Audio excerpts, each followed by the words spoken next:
Well, good morning, everybody. It's June 12th, 2025, at our regular board meeting at 8885 West, 3500 South, our general office building. Call this meeting to order. Will everybody please stand with me with the Pledge of Allegiance? I pledge allegiance to the flag of the United States of America and to the republic for which it stands, one nation, under God, indivisible, with liberty and justice for all. Thank you. So I'd like to welcome public and guests. Before I get going, on our diocese table today, we have our district engineer, Trevor Andre, our sewer manager, Dallas Henline, our water manager filling in today is Matt Skogabo. HR is Andrew Sumption, Jeff White, trustee, Mick Sudbury, the chair, Danny Stewart, trustee, Leal Fitzgerald is our controller, Nathan Bracken is our legal counsel, and helping us with our meeting today is Clint Gilly, our general manager. So now I got that done. Does anybody here have anything they would like to address the trustees today, the board? Dan? I brought the filter, it stinks, so I won't unwrap it. I brought it up and showed Clint. We decided it was probably fish eggs and stuff. They flushed this. At that point, I was cleaning it every other day. They back flushed the system, whatever they did anyway. That really helped. But this has been in about a week now. It hasn't reduced my sprinklers, but it is still collecting Fish eggs. the eggs or whatever it is in there. Yeah. I don't know if doing it again would matter or if it's finally washing out, and maybe this is just the tail end of it. So we appreciate you bringing that in. It does appear to be tiny little fish. When you look up close, I zoomed in on my camera, and it has little eyes. So in preparation for changing over to reuse, I don't know if you were in the meetings last year, but we did have a comment. The canal water has gotten worse and worse. It's progressively deteriorated in quality, and that's where we were getting our secondary water from. And we had complaints about smell. I don't know if you remember, we talked about there was even some smell that we were getting from the reservoir itself. And so this fall, we made a real aggressive effort to clean that reservoir and look at options for dredging it. When we before startup this season, as we were getting the system ready, we really dropped the reservoir down further than it had ever been and tried to get a lot of that out of there. And we think that in that process, a lot of that stuff even made it into the system because there was just so much of it. So we have had to do even more flushing than typical. I don't think this is at all related to the reuse water. It's not. I think it's residual from all of that cleaning that we did. And we think there was just a lot more fish population, a lot higher density of fish population than we realized. And so we're gonna continue a more aggressive flushing operation throughout the summer, where we usually stop in the spring. We've talked about just going through and making sure we continually flush. So we'll hit your area several times this summer to try to improve that until we get through all of it. And truth be known, I love the secondary water, don't get me wrong. Yeah, no. Well, we can't have you having to deal with that. And, yeah, it's only a 10-minute job to change it. Well, we apologize. It's not your fault. I just wanted to make you aware of it. We appreciate that, and thanks for bringing it in. I think that the spawning season peaks right at the end of May, and at the first few weeks of June. So even, that will also help that we're through that season, so hopefully we won't see as much. But we'll continue to have an aggressive flushing program. We're looking at dredging, still doing dredging of the pond to clean out any residual, but that's a pretty significant cost. Yes. And so we're trying to minimize and really get a good handle on how much it's gonna be before we pull the trigger. So, Well, thank you. yeah. Thank you. Thanks, Dan. So moving on, does anybody here have a conflict, anything on our agenda today? So I see none, so we'll move on. So approval of the common consent items. Minutes of the regular board meeting held May 8th, 2025. Expenses from May 1st to June 1st, 2025. General expenses, $1,421,672.48. Signs Bank bond payment, $1,315,285.48. I'll second it. Been motion second, all in favor? Aye. Okay, you gonna take item G, or are you gonna? Yeah, Okay. we've got a new employee, Katie Hellings. She's working with our front office. We're super excited about having her here with the team. When we interviewed her, it was clear that she was the right choice. And I think as people came in and met her in the office, it's became even more clear with the energy that she's brought to the front office there and helping our customers. Maybe we'll just give her a second to introduce herself. Yeah, so I am Katie Hellings. Super happy to be here. I came from property management. A little bit about me: I am a competitive figure skater. I just joined a competitive travel team for synchronized skating. Synchronized skating is a team of like 16 or so girls, where you're all doing the same thing and like interweaving with each other. It's a lot of fun. She's a pretty girl, isn't she? Well, we're super happy to have you here, Katie. Thank you. Yes, Katie, we're very happy. Yeah. Thank you. Yep, Thanks for great, coming great in. energy, excited to have her. Yep, thank you. Thanks, Katie. Of course, have a good meeting. You too. Okay, moving on to item H. Yeah, we've got Chet and Dylan in here today. We're pretty excited with the progress that they've made over the short time that they've been here.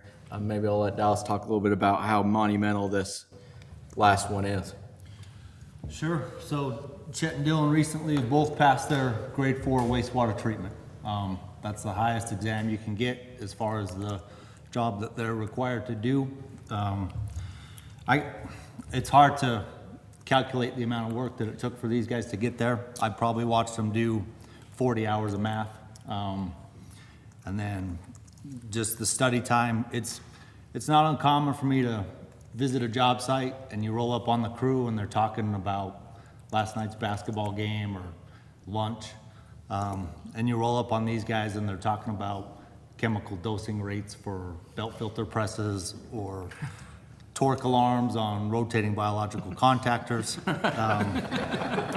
It's just a different animal. So really happy that these guys were able to do that. Now that makes all of our operators on staff grade 4. That is awesome. We're only required grade 2, so these guys have all gone above Way and and beyond. beyond.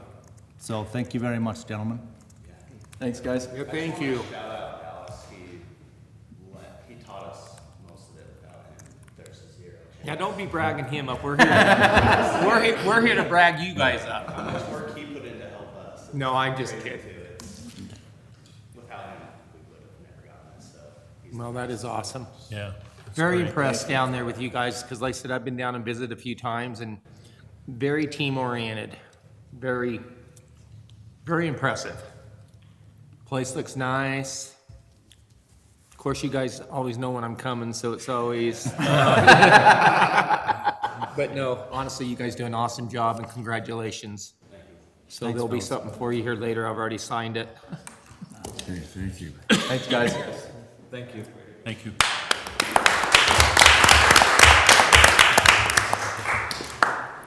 Okay, moving on, Clint, let's go to our general manager report. Okay, is this where you wanted to If that's okay. Yes, okay, do you want to go ahead and pull ahead? go to Okay, different? so who do you want first? Who wants to go first? You want Who wants to be in the hot seat? Between us? Yeah, you guys want to go? You and our audit. How's that? We can do Zion's first. It doesn't Okay. matter, you can do the audit first. Okay, let's do you guys. Okay, go ahead. All right, well, I'll just quickly say congratulations to the district on getting approval for the loan. You've got an amazing rate and really great terms, and it seems like you guys are just a really well-run entity. So we're really pleased that this worked out. So $4 million for your projects and $3.2 million will be forgiven. So it's the $800,000, 20 years at 2%, which is just fabulous. Unbelievable, huh? And yeah, unbelievable in this interest rate environment. Yep. So as you know, you guys are here today for the pass the delegating parameters, and Brandon Johnson is your bond counsel, and so this is kind of his thing. So Well, I'll just say that this resolution that you're adopting, or at least considering, just approves what, I just mentioned that, it gives the district the authority to move forward with the loan. Awesome. So it doesn't, I don't know why you wouldn't go forward with it, but it doesn't obligate the district to issue the bonds, but it grants the authority to do so.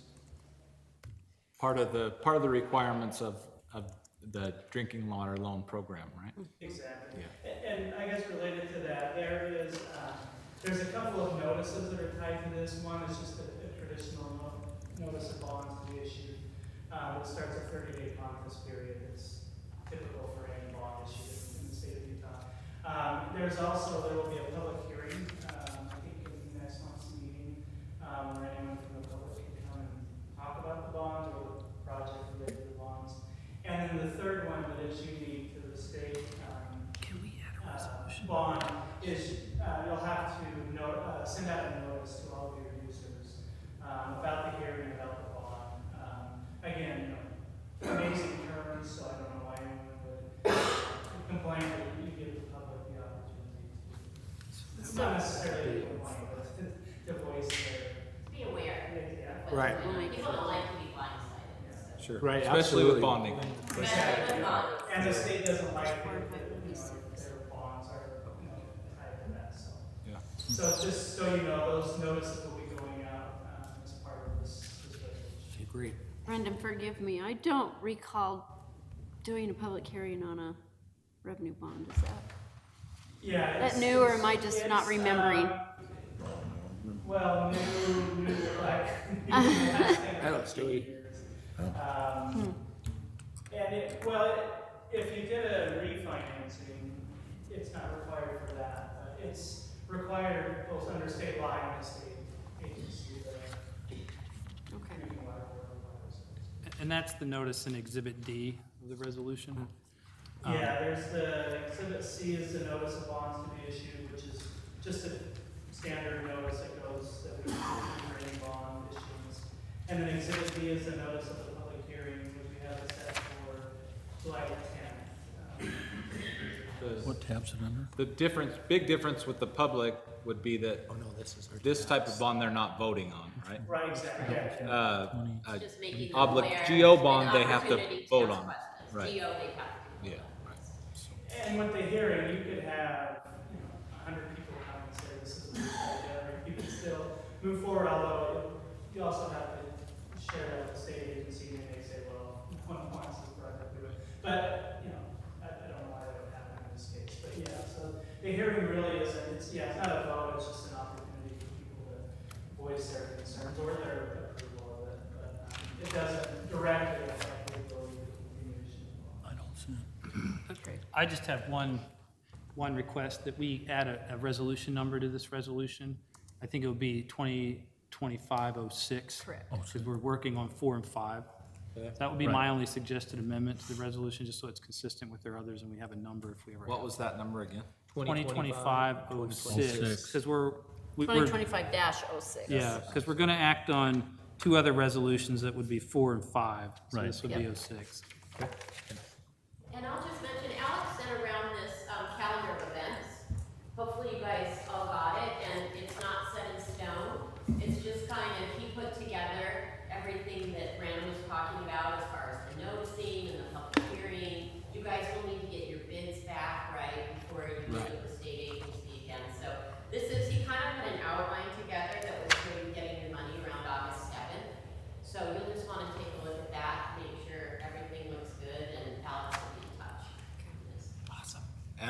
just so the board's clear, this is any amount of money that we spend, Right. right? 80% of that would be basically loan for, principal, or loan forgiveness. Yeah. So it's a grant. Right. Essentially, and 20%, but we are on the hook for 20%. Right. That's up to the 4 million, so we may not even go that high. But just want to make sure you're aware. Little buffer. That's the limit. Okay. So yeah, we just need a motion to approve the parameters resolution. It's subject to renumbering it as 2025. Yeah, so which one? 06. Is it on the, It's item I6. yeah, but where is the description of the, is it on parameters resolution? Oh, yes. But I don't know as if there's a paragraph we You can don't- read Yeah, I was gonna say, we don't have nothing. there. The top of the first page of the resolution, is a resolution authorizing the issuance of water revenue bonds. There you go. You can read that top line, So it's the very first paragraph? just the top line. Right under resolution. Right, so it says whereas the Magnus Water Company, No, above that, above the, oh, a resolution authorizing. Yep. So, Mr. Chairman, I make a motion to adopt the resolution authorizing the issuance of a water revenue bond. I'll second that. All in favor? Aye, Aye. and that's gonna be Thank you. Thank you, guys. 2025. Let us know if you have any questions. Awesome, thank you. Appreciate it. Your turn.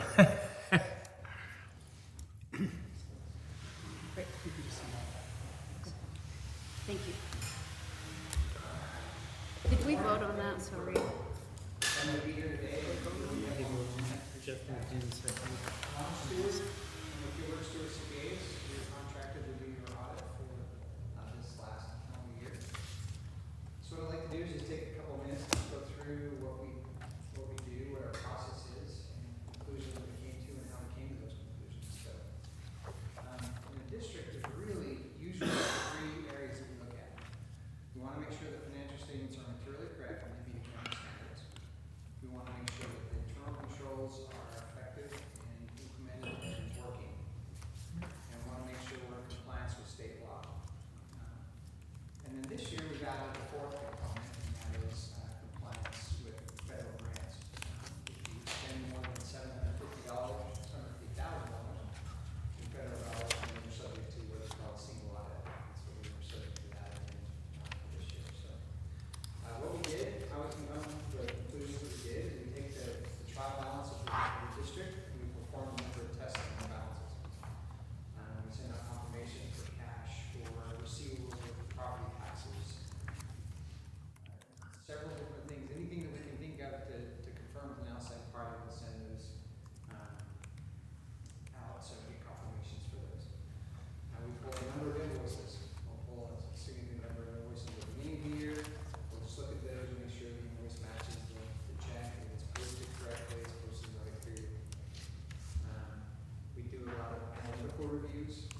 that was significant enough, we would consider that a significant deficiency and report that to you, in writing here this week. There's just a section of the district that just didn't have control of those roads, or were just not affected at all. That would be considered a material weakness, definitely would, bring that to your attention as well. So through our reviews and interviews, we felt like the controls we have in place are effective and working. And there's no significant deficiencies or material weaknesses that we can improve. The third area that we looked at was state compliance. So the state auditor gives us certain areas that we need to look at in the district on a rotating basis. So this year, we looked at budgetary compliance, fund balance, fraud risk assessment, government fees, impact fees, and public treasury bond. So they give us certain procedures to perform to make sure you guys are in compliance with these areas. And so we've done that. Through our testing, through those procedures, in those areas, we didn't find anything that would be non-compliance with state law. So we feel like you're in compliance there. So there's nothing to report there. And then the fourth thing we do this year is we look at the federal grants and the spending of those. Obviously, we got the grant from the Bureau of Reclamation, so they come out with compliance issues. These are the things we want to make sure is happening, to make sure you're spending those funds in the right way and that you're accounting for those properly. And so they give out a criteria of compliance issues, and we look through those compliance issues and determine that you are in compliance with federal single on that. So there's no fines or anything we need to bring to your attention. So that's a really, really quick review of what takes a long time to do. But that's our conclusion, that these financial statements are materially correct, that you're in compliance with state law, that we feel like the controls are working, and that you're in compliance with state, with the single on that. So with that, I'd be happy to answer any questions. Now, that's very impressive, very awesome, and again, Leo, thank you, well, all you guys for, doing a great job with that. You guys have any questions? No, it looks really good. So, I, now, do we send, Leal, do you send that out to the different agencies, or does? we used to have to do a paper copy to our constituent entities, but that's, the only time we need to do that now is if they actually request one. But we do post it to our website, and we also, is it on Public Notice website? Submit it to the. Yeah, and we submit it to the state, or state auditor's office by June 30th. Do you have to submit federal too, or just the state? This year, we have to put it on the, what's it called? Federal Clearinghouse because of the single audit. Okay, In fact, our representative from the Fed is already asking for it, so. But there is one change in here I want to make aware. Clint brought it to my attention because I totally forgot. On the executive pension, I think in the report it says the annual benefit earned is $204.38. If you recall, we changed that middle of last year to Right. $284, I believe it was. 284.39. Thank you. I did check with our actuary from APA Benefits, and the numbers in here the numbers are correct. It's just this statement, the liability's been calculated on the new amount. So the numbers are good. It's just this number right there that will change to the so new does that mean contribution. they need to rewrite the report? I think, Ron, you said you were gonna change that, and then, yeah, we'll change it, and then we'll send, and then we'll send it in after that. But that's all I've had. I appreciate Ron and their staff and the help that they give us. It's been good to work with, so. Awesome. Leon and our staff does a great job. It's pretty in-depth, and we send a whole lot of requests and ask for a lot of stuff, and it comes right back. So you can always tell the level of confidence when you ask a question and you come right back with the answer. And that's exactly how Awesome. So do we make a motion to accept this? Yes. So, Mr. Chairman, I make a motion that we accept the financial audit made by Gilbert and Stewart for the, under the financial statements for December 31st, 2024, for the year of 2024. I'll second that. Been motion second, all in favor? Aye. Aye. Well, thank you for your time and everything, and thank you again for everything. Thanks, Ron. If you want to email that to me, I'll get it sent off. Thank you. Okay, moving on, let's get to the general manager's report. All right, thanks, Mr. Chairman. You've got a copy of the report. I'll just highlight a couple things with staffing. Obviously, you met Katie. There was a second position that came open. And we interviewed candidates and we've made a recommendation and an offer. She's accepted that and she'll start on Wednesday, June 25th. Desiree Magana. We're excited about Desiree. She seems to have a good attitude. She's bilingual, so she's able to speak Spanish, which there's quite a big demand for out here. And she so starts on we're when? excited June- about June that. 25th. It's a Wednesday. Yeah, June 25th. Safety meeting day. You're right. That's right. You're good.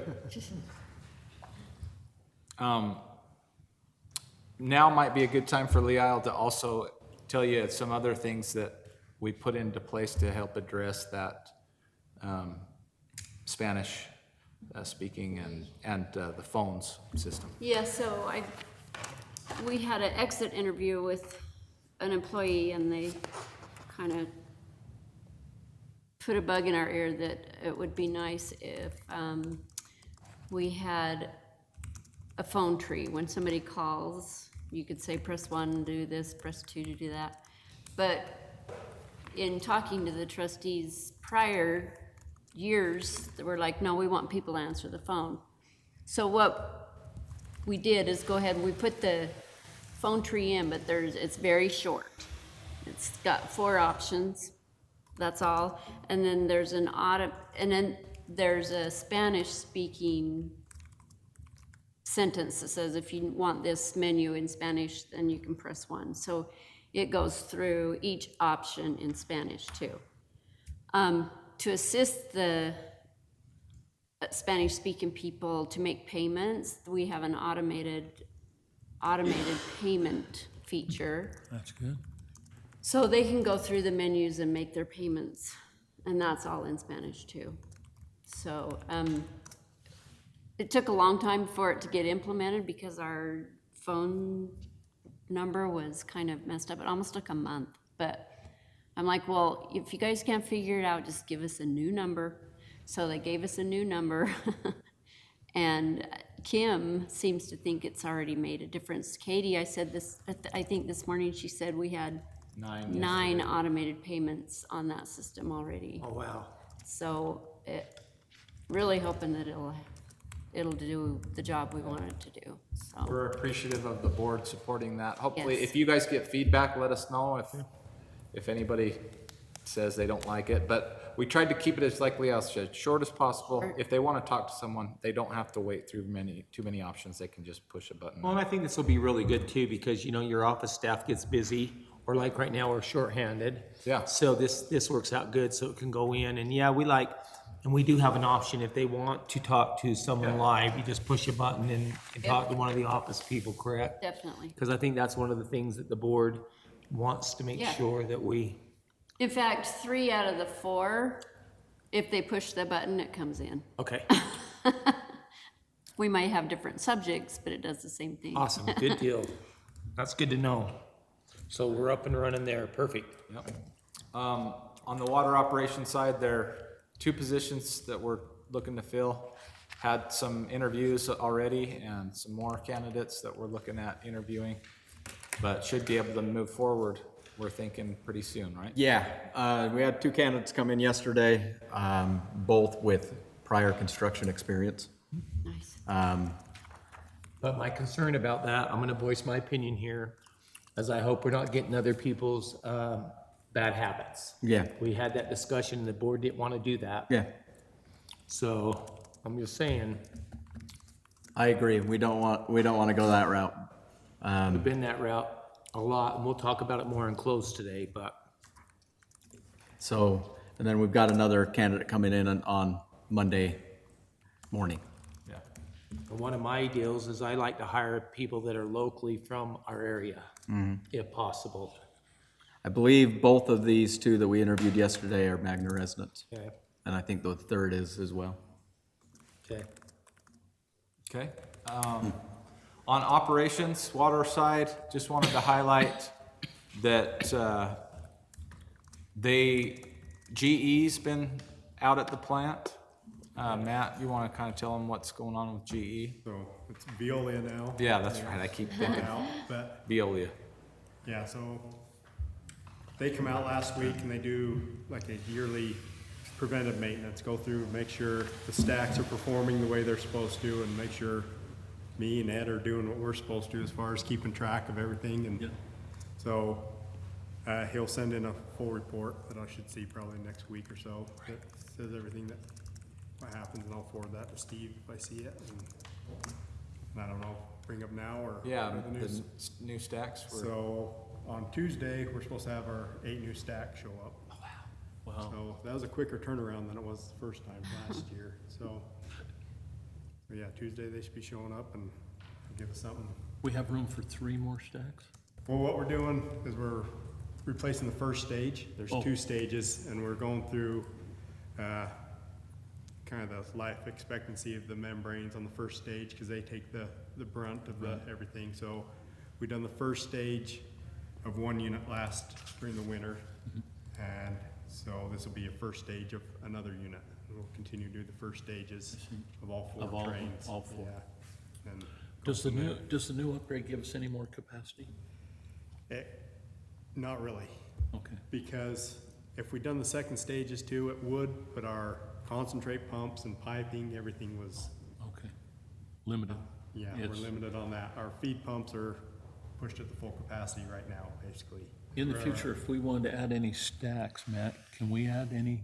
We could add stages to them, is that what you mean? Because the way it's designed, we run 2 stages and there's room for expansion to add 2 more stages. So you'd be able to actually make a better cut at the end. Okay. Because basically, your first stage removes 50% of the contaminants, and the second stage removes 50% of that 50, so we're getting like 75% removal. And then third stage would be down fourth even stage 50% of that 25, and this keeps cutting down to where you could actually blend more at the end if you want to, if we're removing, making that good of water, or if Okay. people in the end wanted the lower TDSs and everything else for a cleaner water, but it's. Yeah. comes It with does, the price, it too. does, it is more efficient membrane. So if all of it is replaced, there is capacity there, but we are, like Matt said, limited by how, we can't go up very much Right. before all the other equipment would need to be replaced. Or, like Matt said, we have the option to provide a little higher quality water, at the same flow rate overall, Right, right? that'd be the overall flow rate stayed the same. So. Okay, thank you. The other thing is Leal said that, just a reminder, we're still getting Northrop Grumman to pay for a portion of that. And so they're still contributing to the community, and we appreciate that partnership because it's a pretty significant amount of money that they put to it as well, which helps offset the burden on the residents. And again, Matt, thank you for your guys' hard work down there. Thanks.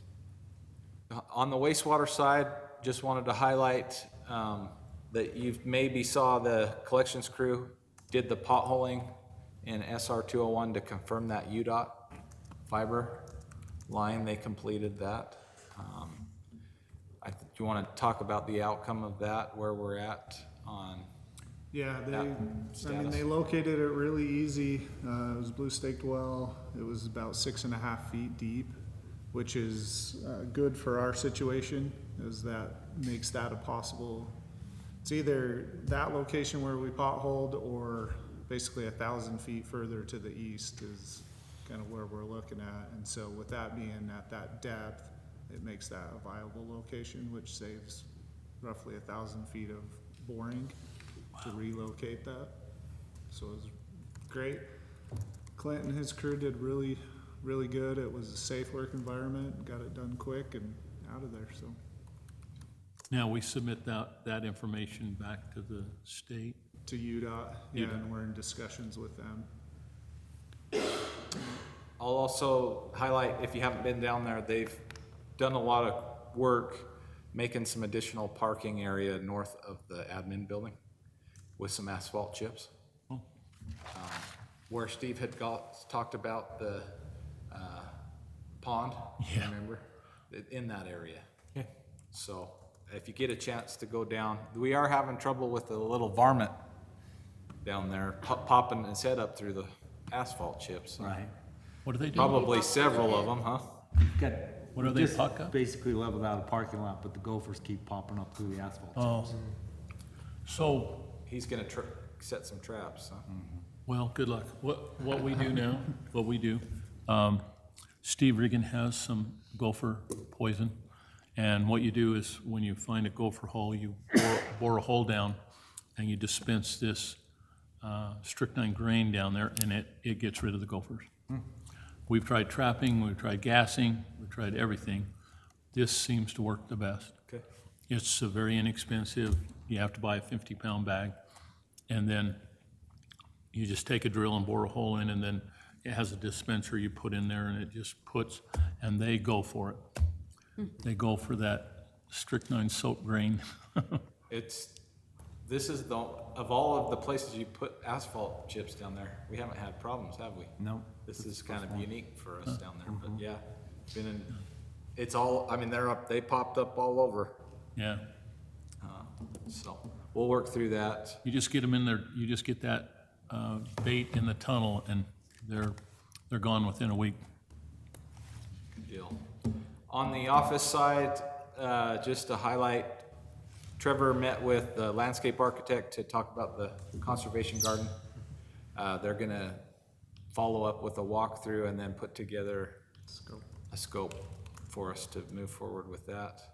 MSS completed a install of a split AC system to cool that electrical server room in the basement, which has worked well. It's worked really well. Nice and cool down there, and keep our equipment protected. And last, I want to highlight, we did get a journal, or a reporter from the West Valley Journal contacted us asking questions about fluoride and how the community's interest in it.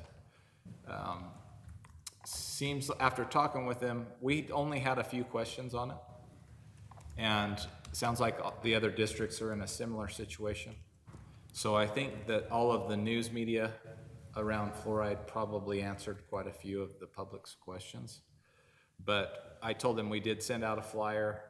We did post on the social media websites, and we got a couple of calls and emails is all on that. But that article, if you're interested, will be in the West Valley City Journal in the July edition.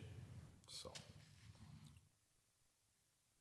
and then we talked about on some customer complaints.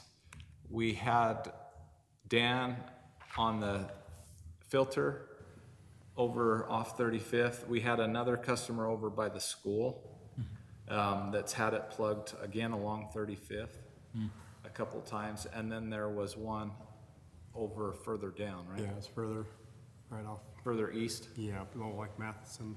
right over Junior by high, right on Matheson. 35th So right there. So I wanted to address that. Dan and I are on the same water system. I use a disc filter, he uses a screen filter.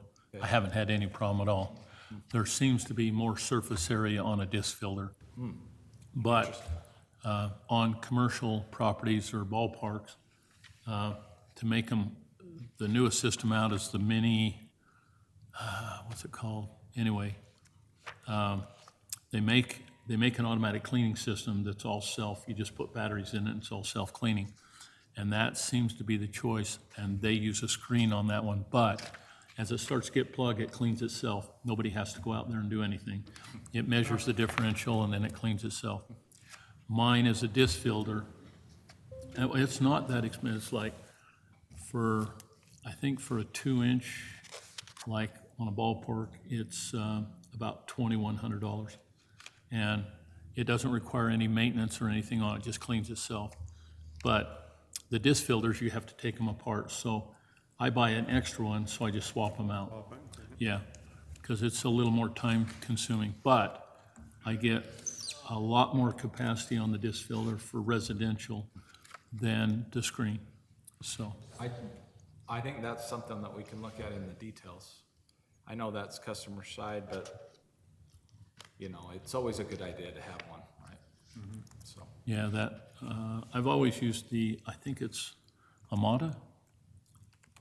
I think it's Amada. Anyway, Bridget down in Sprinkle World has always supplied me with that filter system, and I did it on the pumpkin patch. It worked really good. But the newer ones now, the self-cleaning one is really sweet.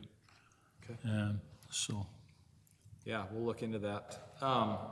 The other complaint we had was a commercial customer that really felt like Magna Water should notify the customers of leaks. And obviously, we are moving that direction with the AMI, where we'll have some data, real-time data that we'll be able to better assess. And oh, you mean on the bills when they see a high usage? yeah. Obviously, commercial customers are tougher because they often aren't paying the bill themselves, and so if the person that's not reviewing the bill has an idea of what their usage is, so we just told them to, hey, pay close attention to the bill, because you're paying, you'll see a big spike in your usage typically if you have a leak. But Leisle said we're getting pretty close on how much we're capturing. How much? We're capturing about 87, 75 meters now, which is probably 75. What did I tell you? 87% or 8,700? Yeah, it's in the 8,700. It's about 80% of our meters. So and then we manual read, still not manual read, but we go out in the trucks and drive and read 2,500. So we're close. And we're still waiting on the last. Yeah, we only have 2 gateways up right now. They did a proposal for 4, I think. So, But we may only need 1 more. We'll see. So if we Depends. notify the person paying the bill, they don't act on it because it's. well, Sometimes. we don't, usually you'll just get the bill, Yeah. and then the high payment triggers them to call us and say, what's going on? Yeah. They had a leak for quite a while, and that's why we really couldn't tell, because their usage was about the same.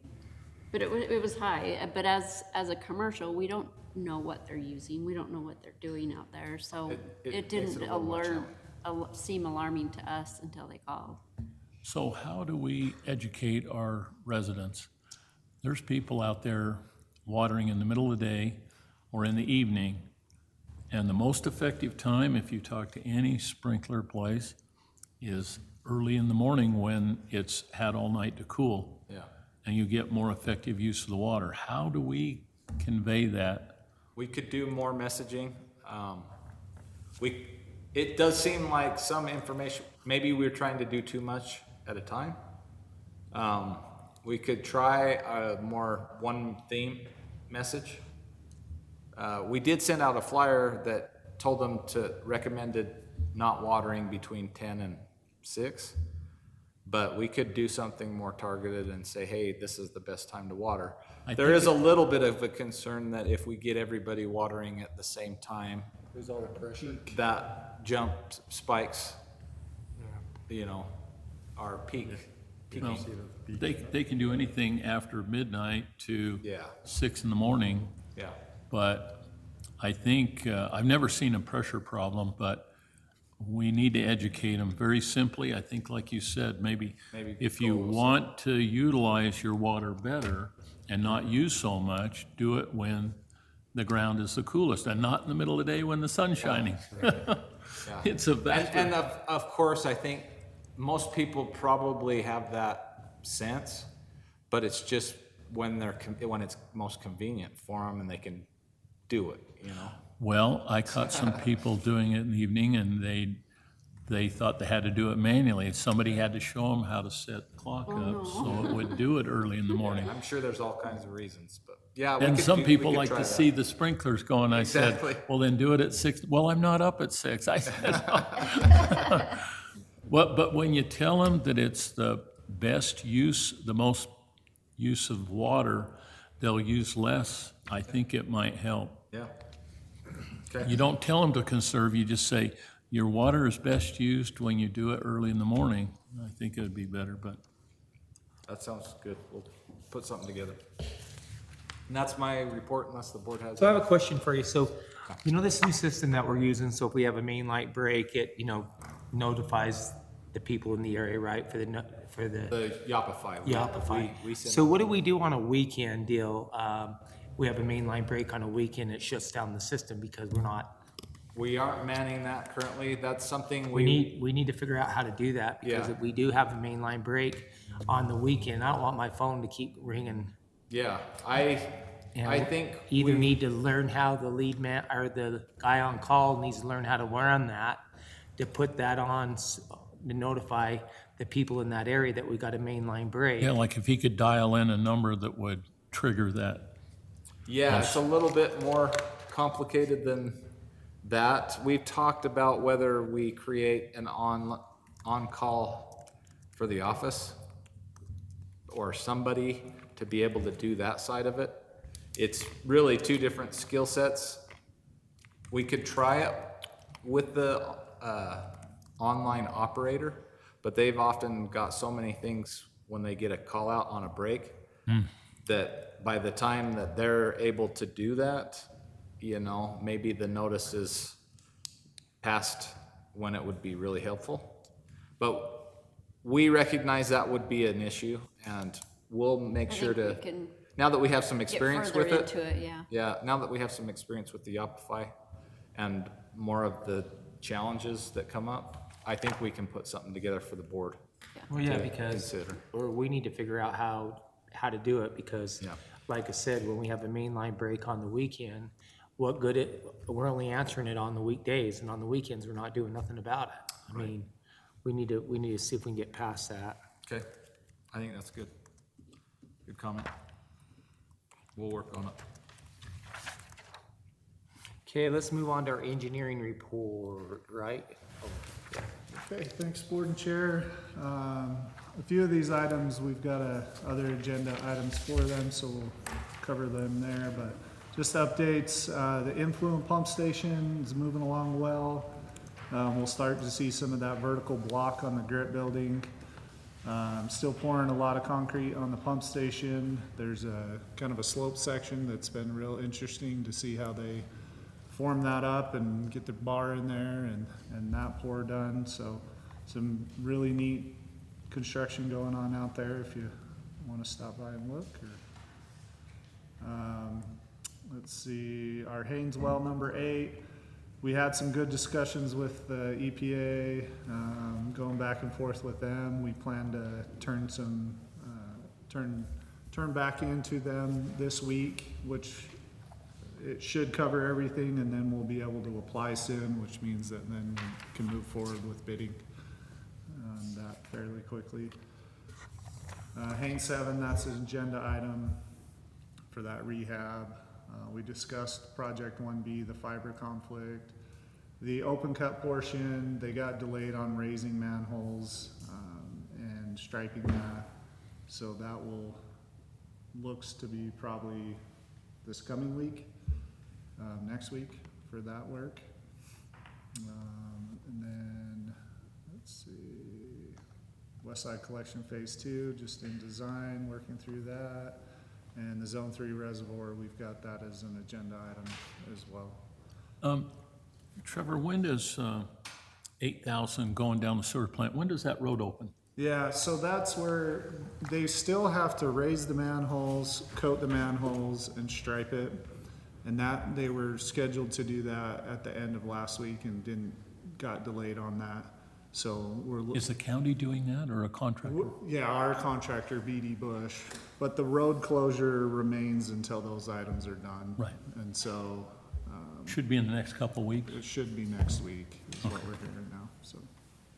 I mean, that makes it a little easier for Dominion to, or whatever they're called now, to go down to their plant, because they have to go down 72 and come back around. Yeah, and we haven't had complaints. There was a little conflict with the, road closure and the frontage road for a little bit, but they sorted that out as mainly due to the construction and having their equipment there at the same time. But otherwise, we haven't had issues as far as the businesses around that loop. Will they ever finish asphalting that frontage road on 201 between 72 and 8,000? Have you ever heard that discussion? I have not, and it's closed off halfway by Morgan. It's gonna get done. Okay. We're waiting for Magnet Water to finish the road on 8,000 to get curb gutter sidewalk on that east side. Gotcha. Magna Water. We're paying for curb gutter and sidewalk? Yes. What? Yeah, that's, I think it's on our. It looks budget really for good like down there, by the way. 2030. That looks really, really good. Oh, good. It looks really, that on 8,000, Yeah, going down to the better sewer road. on the front, Yeah. going down on the north side of 201. But yeah, that looks better now than it's ever looked. We just gotta get the other side fixed. Any questions on any of the other No. items or projects? Okay, thank you. Thank you. Okay, Matt. Hey, I'm up, huh? Thank you, board. All right, as far as our water production summary, the culinary water production for the month of May was 176.65 million gallons, or 548.29 acre feet, 16.95% increase from 2024 for just a 1 month. And year-to-date production for May was 591.93 million gallons, or 1,816.71 acre feet, which was a 13.27 increase from 2024, so year-to-date. We have purchased 332.19 acre feet of water from Jordan Valley Water thus far this year. And our secondary water production for the month of May was 57.89 million gallons, which equals 177.67 acre feet, which was a 22.16 increase from 2024 in that month of May. And as far as year to date, there was 78.84 million gallons, or 241.98 acre feet, which was a 24.8 increase from 2024. Call out report with the water and wastewater combined. Total number of call outs was 17, which equaled the total hours of 73.5. 16 of which were water related for 70.5 hours, and 1 wastewater call out for 3 hours. I got 1 mainline leak, 4 service leaks, and then 12 miscellaneous. Let's see here. Let's go to that, and then one more thing a couple things. We talked a little bit about the fluoride with Clint, what the people talked about, and as far as like May 7th, we had to have all the fluoride disconnected, so that's all been, the coil where it was injected into our line, we've disconnected that, plus pulled the pump hose off the peristaltic pump, what's it called? Yeah, the pump hose is off it, so it can't inject that. And we've sent pictures to the state, so they'll show it abandoned now. We are working with an account with a different Veolia company.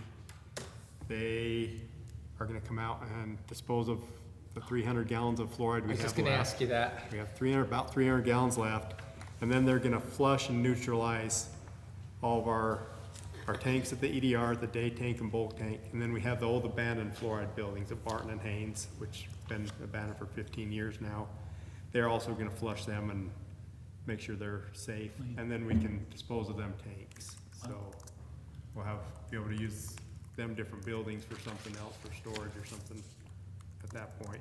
So Matt, how come we had so many hours on the EDR plant? It says water EDR hours. 70 hours, 7.5. 70 and a half hours. That's water and EDR combined. Yeah. Okay. Sorry. That wasn't at the EDR plant then? No, we didn't have any. It's just combined between them both, just on the water side. And then we are working on replacing a flow meter on Haynes Wellfield number 9 well.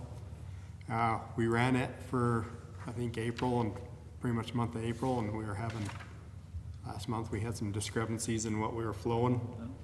And our feed tank and our finish blend, basically the EDR plant did not see that water coming in. The flow meter is only reading like 300 gallons a minute, and we had to be pumping more than that. So yeah, it just Like couldn't keep up. It didn't 1600, know, isn't it? yeah, trying to go back over the years, I think it was about 700 or 800 gallons it used to pump. So this flow meter's been installed. When did we put them in? Probably 25. I was here then, so it's been a long time ago. Is the 30 flow meter just old then? It's just old, I think. Yeah, it's not. There's no way to clean it or anything like that? I don't know on this. I mean, It's is it a it's- turbine or is it? No, it's just flow. There's nothing in it. So it does have differential sensors inside across. of it that you can pull it out of service and you can clean them things, and then, but just trying to verify that's reading right at that point, I think was our problem with a lot of them. I mean, we've worked with Endress Hauser on some of them meters and then come out and verify the signal they throw on them. But that one, there's no, because it's in a pit on that. Oh, wow. And there's Is there anywhere you could take it out, bypass it, take it out and send it somewhere they can check it all out? Probably. We could look into that. Well, I just I've wonder never- what a new one costs. Yeah. Imagine a The new one's new one fairly we've looked at was $7,000 for a 10-inch flow meter. So we have That's- ordered it now. Might be something we 25 ask. years life on a flow Yeah. meter is really Yeah, good. it's Yeah. Get that. So if it's 25 not to a 30 turbine- years. I was hearing those put in, but it's been a long time ago. If it's not a turbine, it doesn't have any moving parts, There's no then moving possibly it could just be. Yeah, it's just sensors inside of it that just read the, Okay. I mean, that's, Okay. we can talk to Clint or whatever, if we wanna look at other options. Okay, We good? so we're good. Thank you, Matt. Very good. Kay Dallas, Yes, sir, Mr. Chair and Board. On the wastewater collection side, I'll start with them. There's a couple agenda items that we'll go over that will show what the boys have been up to lately. So we'll move down to the wastewater treatment side. I just want to talk numbers for just a minute. In May, the treatment plant processed about 92 million gallons of raw sewage. 32.95 million of that went back to the irrigation system, so about 35% of influent flow. that's cool. It's quite a big increase in demand in May compared to April. Just to remind the board, in April, we were about 15 million gallons for the month. And then in May, we were, like I said, the 32.95. So 17 million gallons more in the month of May when compared to April. That's about 111% increase. And compliance and sampling in the reuse filtration system for that permit, they've all been within parameters, so it's been exciting and fun to work on that. And then just one more thing, just as a note for the board, we took delivery of the new blower housings that house the new upgraded air filters. And we got those installed on one basin. We'll monitor those for a couple weeks and then we'll install the filters on the other side. So, and that's all I have unless you've got any questions, Mr. Chair. Have we done anything to keep the dust down from the neighbors? We've had several conversations with the Department of Air Quality. He's had 2 site visits, and then we've also got involved with their storm drain permit writer, and he's been on site to look at them as well. So quite a bit of conversation. I'm probably pushing a little harder than I should, but we're not willing to risk compromising any more equipment. No, So- I agree. I totally agree with you on that. Yeah, because they're kind of out of the way and they can kind of get away with some things. Right. I think they need to be held accountable where we were there first. Sure. I agree. And it's costly for us. I just wanted to add that when I met with Dallas and was talking about all of the sampling they do, that the reuse has added quite a bit of sampling Right. to their, would you mind giving them just an overview of, Sure. just so they understand? There's several parameters in our regular permit that are daily or twice daily, or twice weekly rather. Some are monthly. A lot of those parameters on the reuse are daily. So it's probably an additional several dozen samples per week for just that permit alone. So it's kind of double duty. You still have to do sampling for both permits. So quite a bit of manpower involved. We're balancing it now. And I think we'll have a better idea of what the man hours will take, and we'll be able to calculate that at the end of the year once we get through this first full year of it. So, I have a question. The reuse water that we put in the ponds now, we know that the canal water would pretty well support anything growing in the ponds. Does the new water that we put in, would counter that?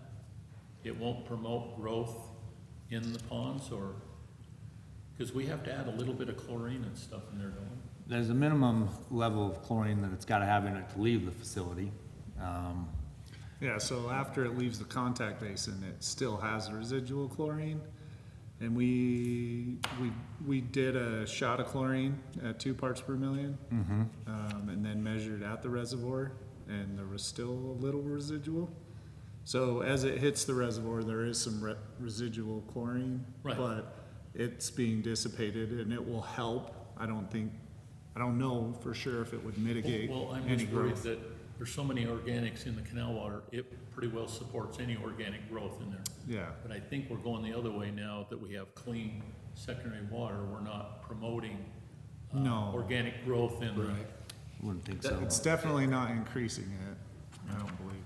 but it won't support it, maybe it will go the other way, maybe a little bit.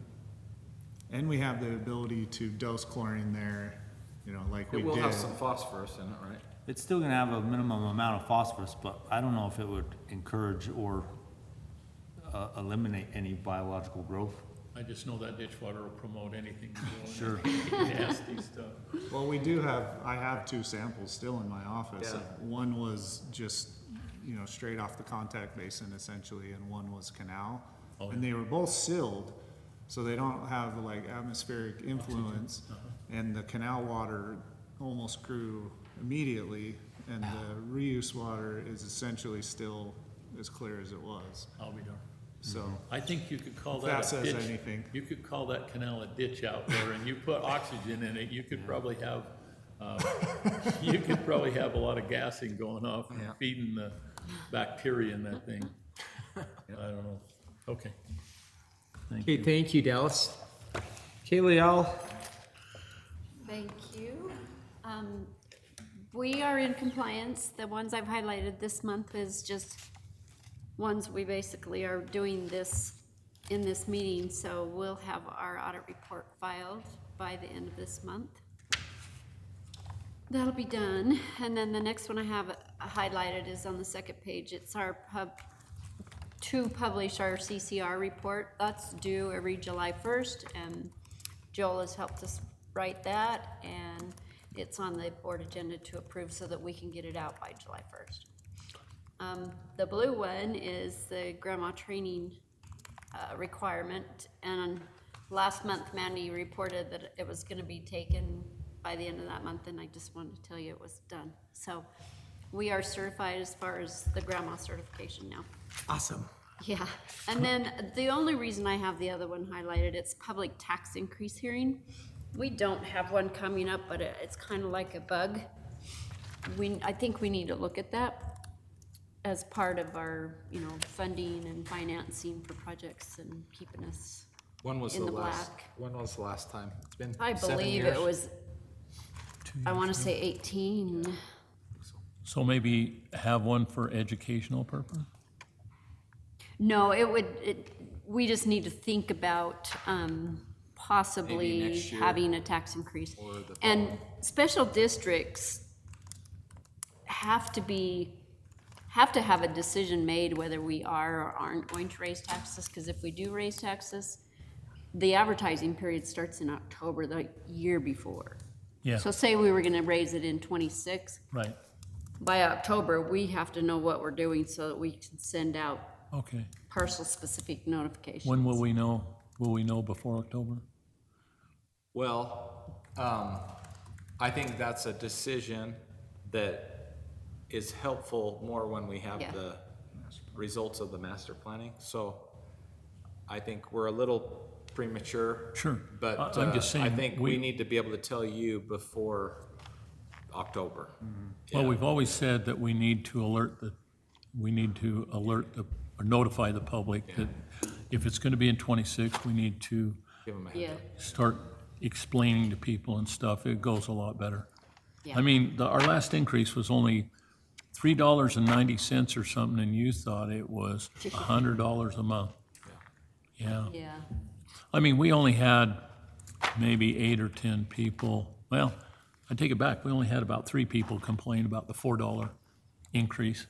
I can't remember if it was $3.90 or $4.30, but it wasn't very much, but, I mean, for all that we've had to do and everything, Well, I think what it is, and I'm probably one of them complainers, I don't want to see taxes, you know, we're taxed enough. I don't And we either. we pay a lot of taxes, and I want to try to find every which way, make sure we've got everything in line, to make sure, You don't have to. absolutely. Yeah, well, I- I think part of that discussion is real important when you show the grants and things that we've got that has helped offset that. absolutely. That is just as important when you have an increase to also say, this is what we bring in and we got. That's why I always want to make sure we're looking for grants all the time. Now, you guys have done a great job for Yes. that, and I think that needs to be noted when we're talking about any budget increase or anything.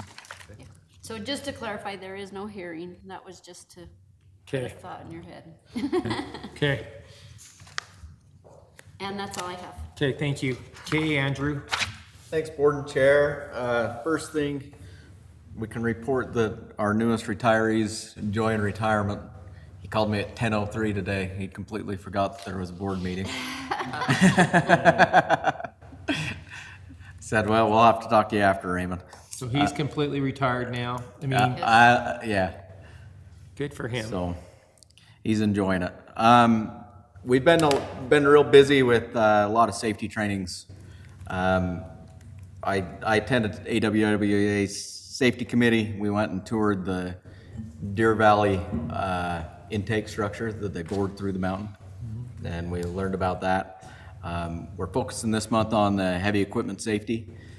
I also attended a talent acquisition that UVU put on for free for employers. We were able to go learn about some of the new tactics for talent acquisition. I think the thing that really stuck out to me is we went in and they had some of their students come in as an interview panel, and we were able to ask them questions. And I asked them where the benefits and all that come in line with where they want to go work. And because after about 30 minutes of discussion, none of them had even mentioned a benefit. And the only benefit that any of them thought would be cool to have was paternity leave. They didn't care about retirement, they didn't care about anything else. Paternity leave and extremely flexible schedule is what they're looking for. Well, So there's a shift in the workforce. So we'll continue working towards how we're going to attract top talent.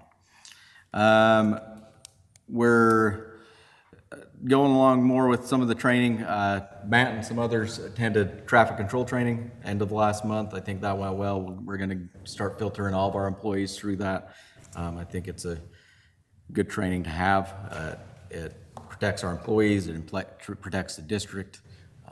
I think it's important. We're going to be holding our on-site trench training next week on the 18th.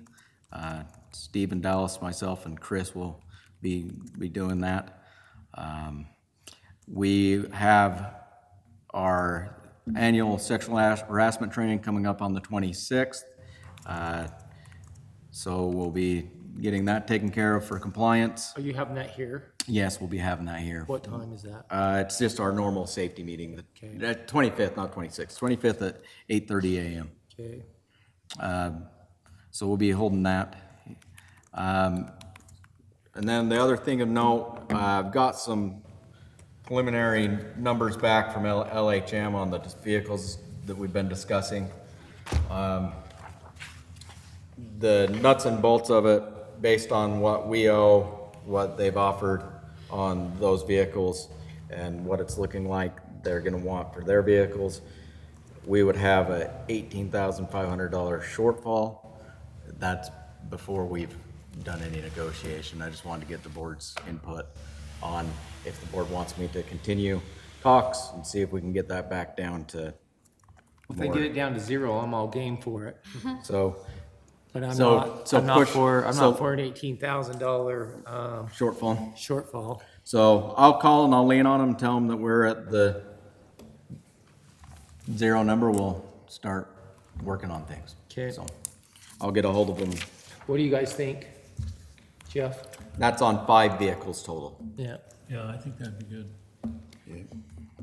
Because that's quite a bit of a shortfall, Yeah, and it all comes back to us as taxpayers. I agree. Yep. And then we're also wrapping up the discussions on the light duty policy.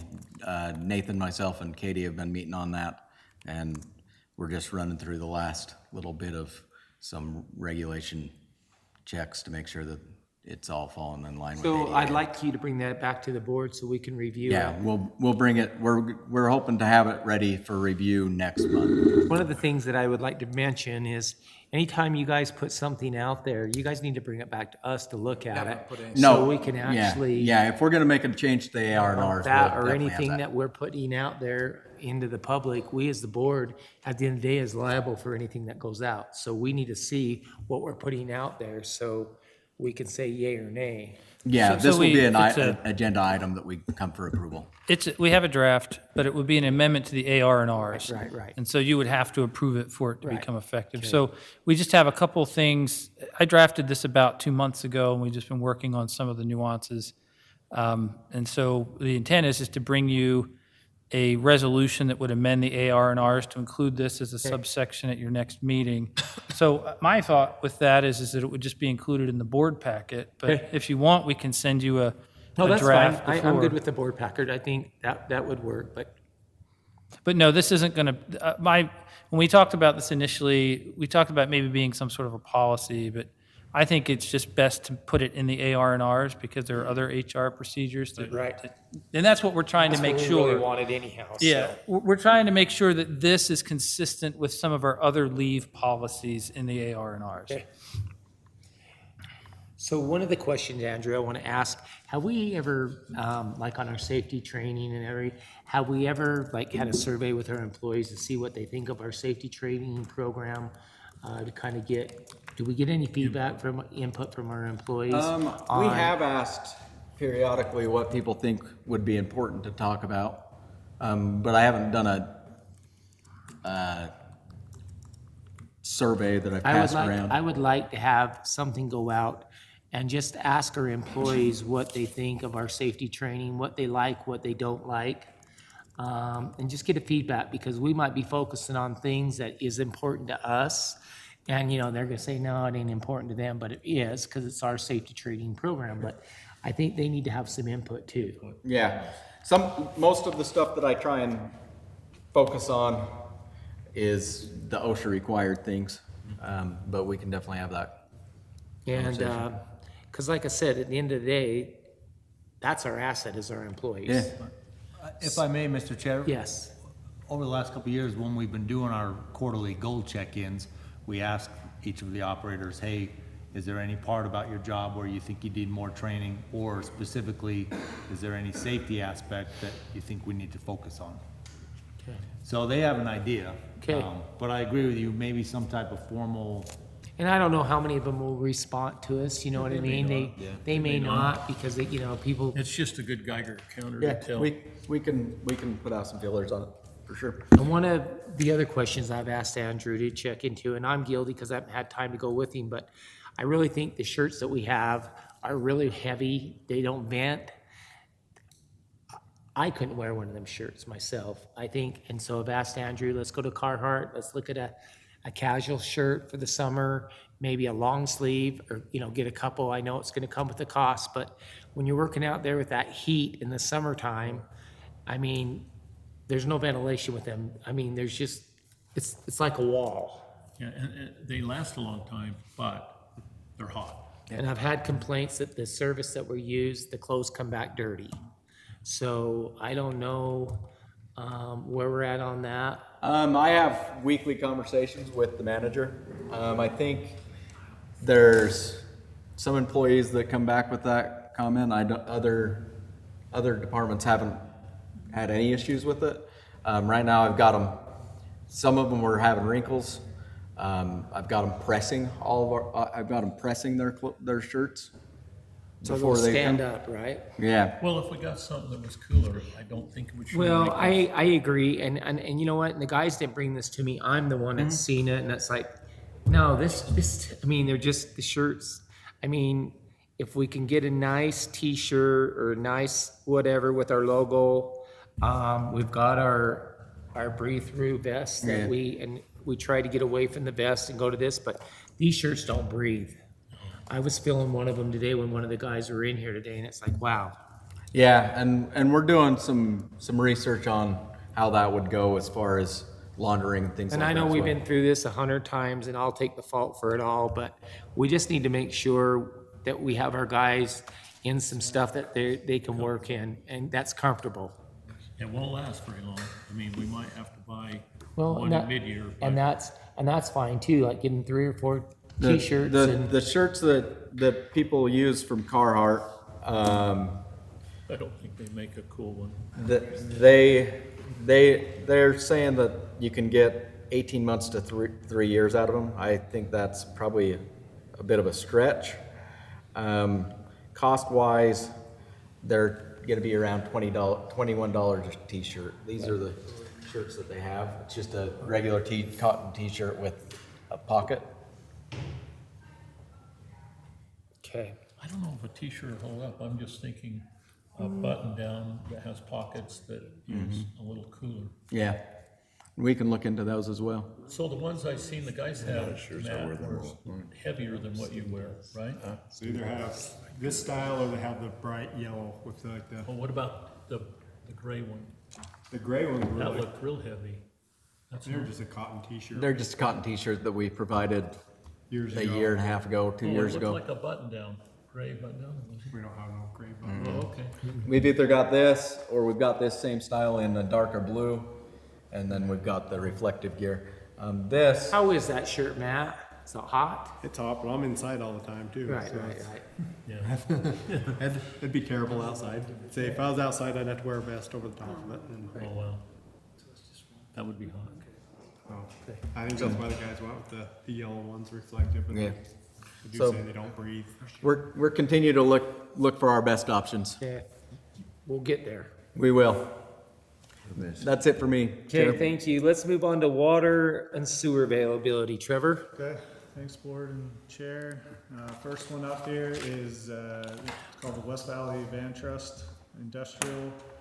I'll jump over to our mapping, show you the area where it is. Is So- Bigley Road, Trevor, the one that goes all the way over behind Godfrey Trucking? Yeah. Okay. Yep, loops back to the north, to the frontage road. So, this is right north of our Haynes well field. There's these couple large parcels. This is a phase 1 where they're taking a portion of this, Is that the canal up the top there? Ritter Canal. Yeah. So, yeah, as a project as a whole, they're actually rerouting the Ritter. They're gonna turn it, north a lot quicker and then. Oh, bring wow. Bring it up here. That's gotta be expensive. I imagine. So this development has 2 warehouse buildings. And we have water, sewer, and secondary along Beagley Road. And the proposed warehouses would be fed from that direction, looping water lines, bringing secondary in, and then sewer, because of the Ritter Canal and the grades in Beagley of our sewer. The sewer ends. Inlet port. The sewer ends over here on the east side, because it gets to a shallow depth. So they're requesting that they have a on-site, they own the sewer system, having gravity fed into a pump and then pump into ours. That's the only way for them to get across the Ritter Canal. So it would be a private lift station, similar to the school that's right there, and But Dominion we'll only Energy. service them, right? Correct, So they'll be responsible to maintain it and everything. correct. And we've allowed that in these kind of industrial and non-residential situations where, So are they only servicing warehouse bathrooms or something like that? yeah, right now it's 2 of the big like flex buildings. You know, I don't know what is inside of them, but they have 4 storefronts each. That won't be an industrial type It's discharge or more anything of a like that? warehouse, what we're seeing along there. So it should be a pretty low flow. Yeah. coming out of there. Yep. They'll just have to lift it to get over the canal. Correct. So they'll own the gravity system up to that lift station, they'll own the lift station, they'll maintain that, and then it will hit our main in Beagley. So, my recommendation is to approve water and sewer availability for this development. Okay. Mr. Chairman, I propose that we provide sewer and water, sewer? Just water? Water and sewer. Water and sewer to West Valley City Van Trust Industrial Phase located in West Valley City. Second that. Okay, motion second, all in favor? Aye. Aye. Okay, next one there is Brick's Corner. That is a restaurant, pizza. And we'll jump to the map again. That is over near 5600 West. There's this parcel here, 2508. They're intending to turn that into their restaurant. There's existing water services there. There is a sewer main to the south. So they have all of the, utilities available. Pretty straightforward one there. My recommendation is to approve water and sewer for that restaurant. How far away is that from 3100, Trevor? From 3100? Yeah. So it is Or 2508. what's it next to? So this is the UDOT facility out there, Anna Caroline, 5600. Okay, These are the storage sheds. okay. I think this might be a dentist office or some type of medical office right here. And then just north of them? Yep. It's an empty lot. Wow, okay. So, Mr. Chairman, I'd like to make approval for sewer and water to Brick's Corner located at 2508 South, 5600 West in West Valley City. Second that. And motion second, all in favor? Aye. Aye. Okay, and the third one we have here is Holtz subdivision. Just trying to figure where that's at. This is a residential development along 2820 or Parkway Boulevard. It is just west of 7200. There's this single lot here and then kind of a flag lot back behind that to the north. They're requesting, let's see, I forget the exact number. I think it's 7 unit residential, 7 single families. What lot sizes are they? What's the total acreage? So it's 2.47. So probably R16, R1, Yeah. Yeah, I don't think R15s. there's not a zone change for it Oh. or anything. Do you want Have me you to seen this, calculate Todd? it? You haven't seen it yet? Okay. So is it, Humanity? No, it Oh, is. that- No, I two mean, private it's east. people developing. What's that? Yeah, is Humanity the one they did, It's east of Habitat, right, right, Todd? but that's what I'm saying, it's east of Habitat. One of those, or else Millard Circle, that looks like that could be the Humanity development. Yeah, that one might be a PUD. The one with the big circle on it, I think, is Yeah, that's- Habitat for Humanity, very poorly laid out, Yeah, Wolston Home PUD. Yeah. is it? That one didn't pass. Oh, it was terrible. Tough to get a sewer. No truck down there. fences, nothing. So this one, we've modeled water and sewer for that. It has good pressures. Let's see, sorry, just wanted to turn that off. Sewer will need to be routed in a similar way here. By their layout, they're able to go down and across and tie into this sewer, and then continue on to the north. They will require an easement through here. And Oh, they'll have to get an easement? 'cause that's outside their property. And then the access to the manholes will So I have, have a question with you. They can't get an easement, then they wouldn't be able to, They're in trouble. kind of like down on 8400. correct? Who owns the Habitat for Humanity? The Habitat does. Well, Kennecott gave them the land, so it's just, but we approved They to. might charge them an arm and a leg for that Well, they'll have to easement. go through Shorty Banks's ground. Is that where it's at? Okay. Go through Shorty Banks's, How where's much water Shorty line do Banks they have is? to put in, Trevor? How much water? Yeah. Length of water? West of that, right? Yeah. Does the water line come off 2820? Yeah. No, it's not the Jews. So it's gotta come all the way down. Roughly 500 to 600 feet. Okay. Oh, okay. Okay. It's across from where?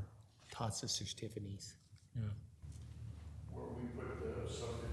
Yeah. Okay. Okay, and it's by that one. Okay, I know we were talking now. Okay, because I kept thinking, where's this at? And Property's getting eaten up pretty fast. Yep. Any vacant? Okay. Mr. Chairman, I'd like to make a motion to approve sewer and water to Holtz subdivision located 7372 West, 2820 South, Magna, Utah. the motion is second. All in favor? Aye.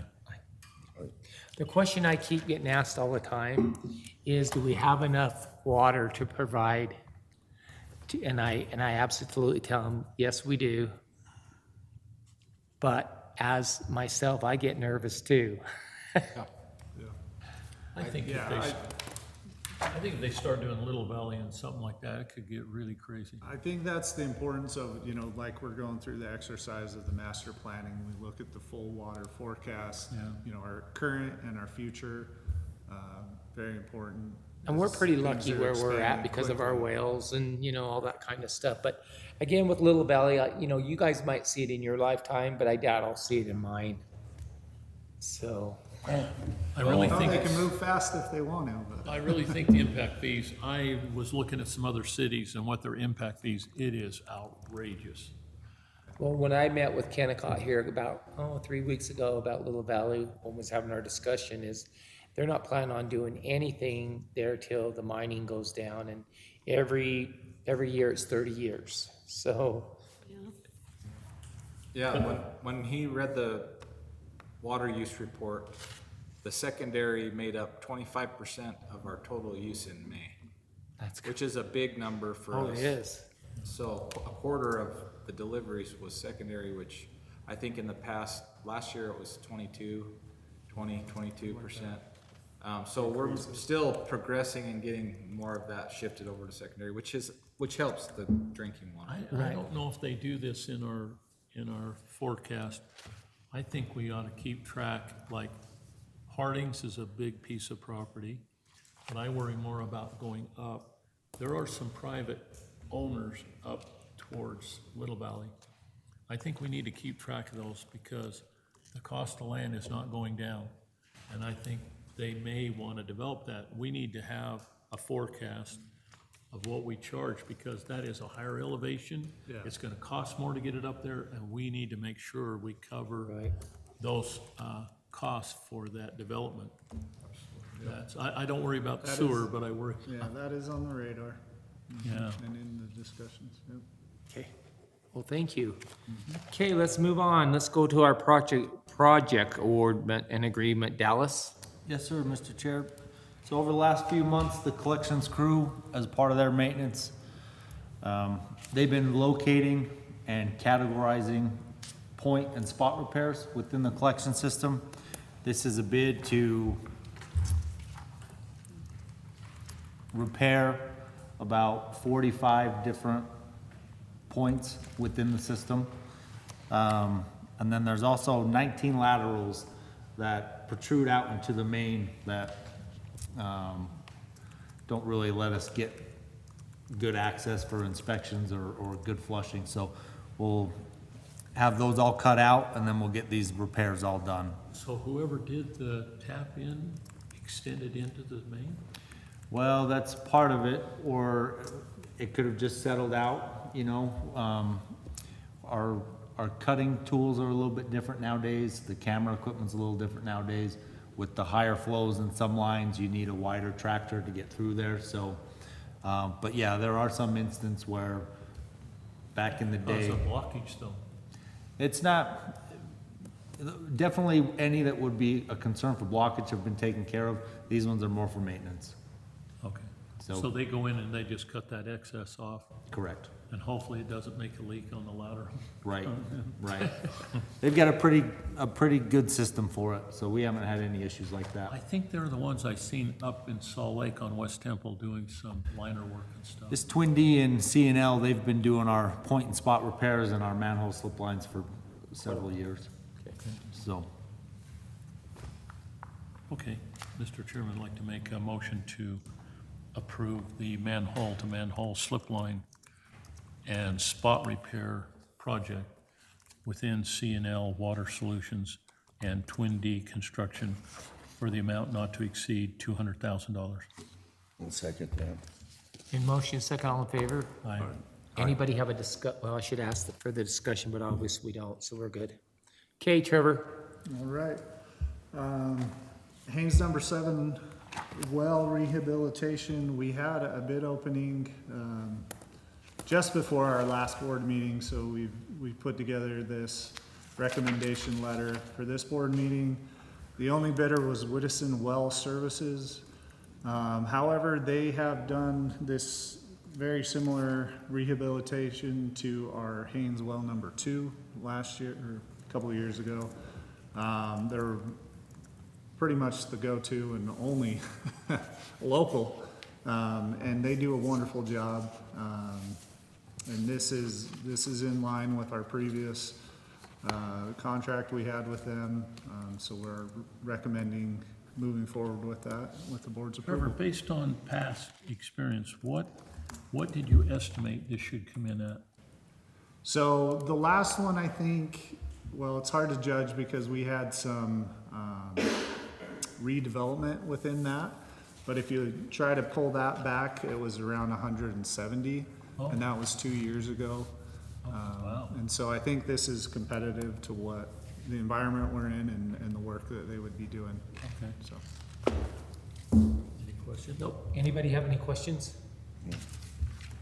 So, Mr. Chairman, I'd like to make a motion to approve Haynes Well number 7 rehabilitation project award to Whittison Well Service in the amount of $188,363.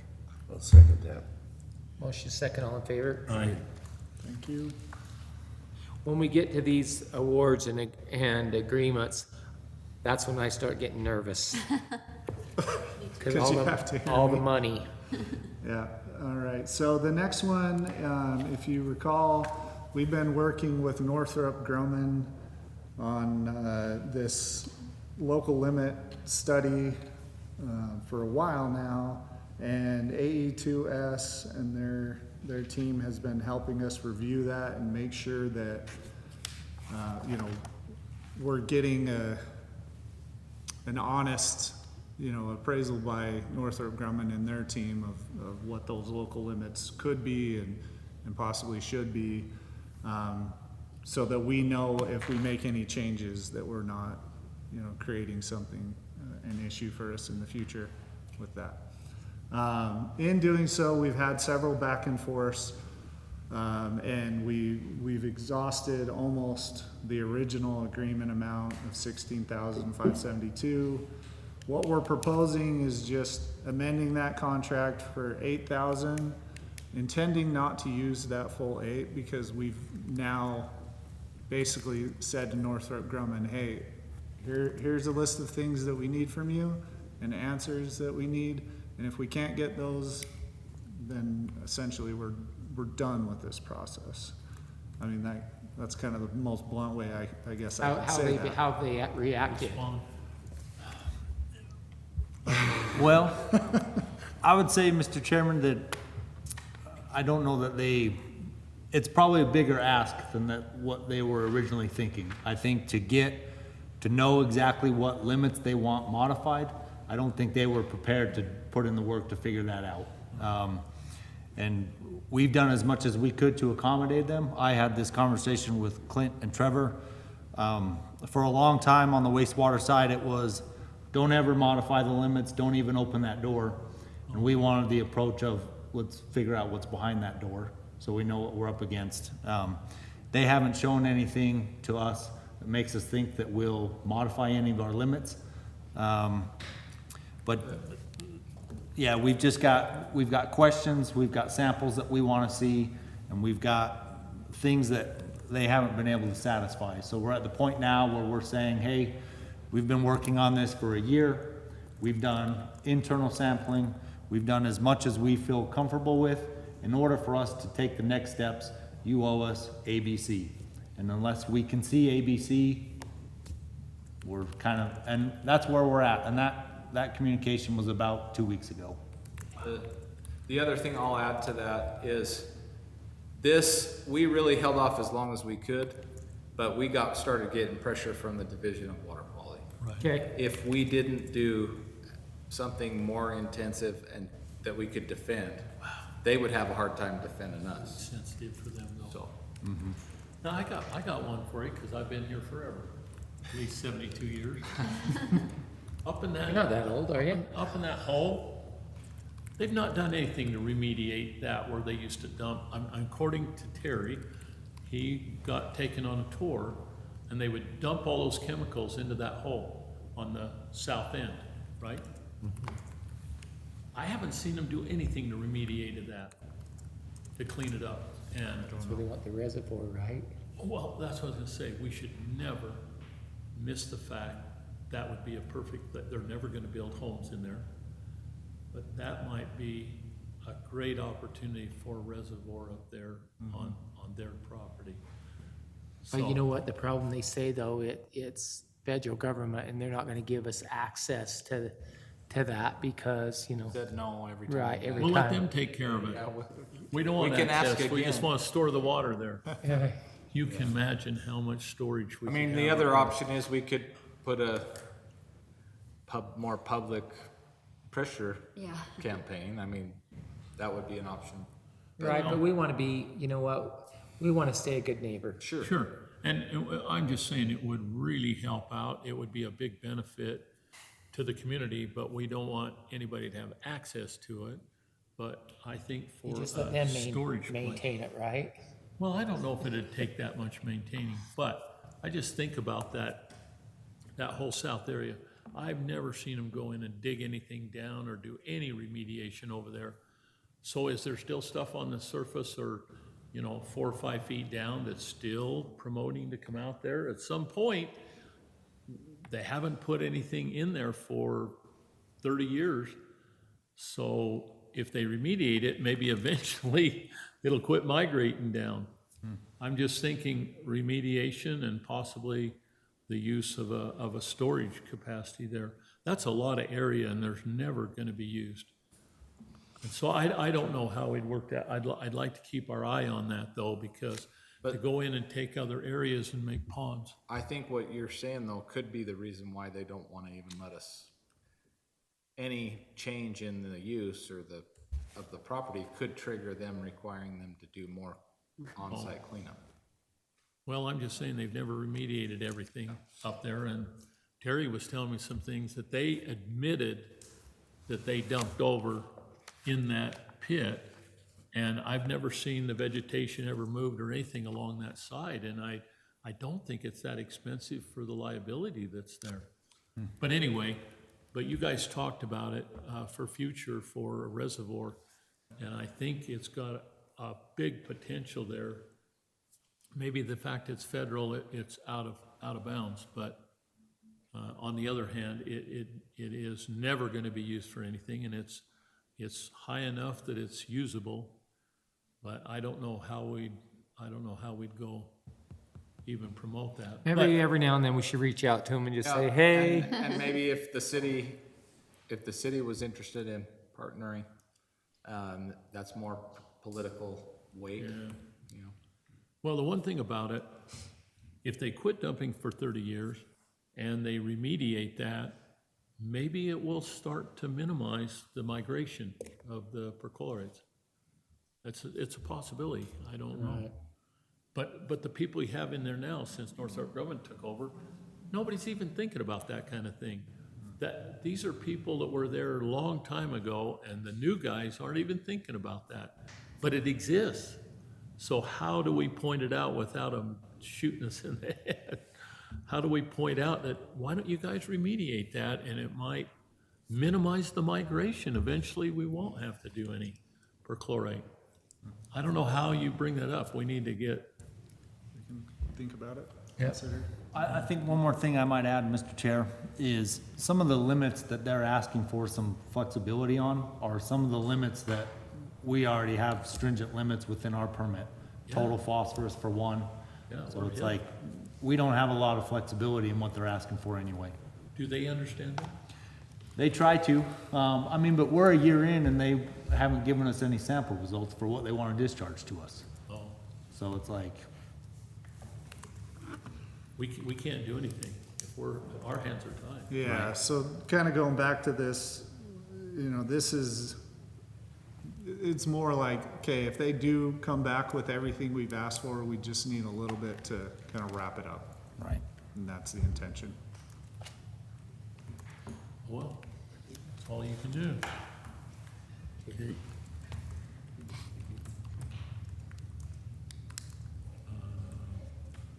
So do we need to approve that amendment? Yeah, for $8,000. Okay, Mr. Chairman, I'd like to submit approval for AE2S amendment to task order for the SIU agreement, Northrop Grumman, in the amount of $8,000. I'll second that. Been motion second, all in favor? Aye. Okay, Okay, moving to the next one, Zone 3 Secondary Reservoir. We had the bid opening last week. Good turnout. Had a lot of good contractors bid on that project. Newman Construction was the low bid. They constructed our Zone 1 reservoir, did a great job. This is similar to that in how it's being constructed, as well as, using a lot of the on-site material. They're gonna make as much as they can for the embankment, limiting, what's being imported. I wasn't here during that, but Don was, and Newman did a wonderful job of creating material and building that reservoir economically. So we have total, faith in their ability to do that. They've also done, several water lines for us over the years. This includes, a few thousand feet of secondary water line. Have confidence in them doing that as well. And if you look at the bid table, they came in, quite a bit lower than the second one, which was Condi. Condi had built our Zone 2, so the two that had experience with what we were looking for were the two low bidders, and I think we got a good price out of Newman for this. That's quite a difference. That's good. Okay. Anybody got any questions? Nope. Mr. Chairman, I'd like to make what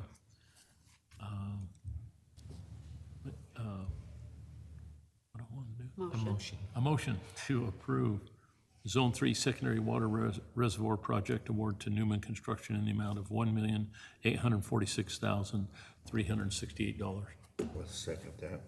In motion, second, all in favor? Aye. Aye. Kay Dallas? Yes, sir. All right, we've got let me get back to the agenda. Chemical root control for the wastewater collection system. This is one of my favorite things. So this bid is for roughly 10,000 linear feet of 8-inch sewer pipe, and then about another 1,200 linear feet of 10-inch. This is the chemical root control that we do. It targets mostly old downtown Magna, through the golf course a little bit. But this is a maintenance program that we do annually. We've partnered with Dukes for years. You know, roots can wreak havoc on a sewer system, so this is a big deal for us.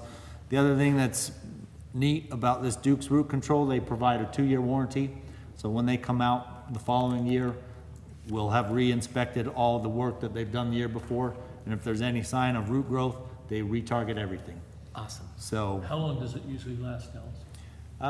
we've seen it go for up to 5 years. But if you get your initial service plus 2 years of warranty, it can stretch out quite a ways. But there are some hot spots within the district we hit every year. So the warranty just lapses and we continue to service it. So, We need to put something in there that kills the trees.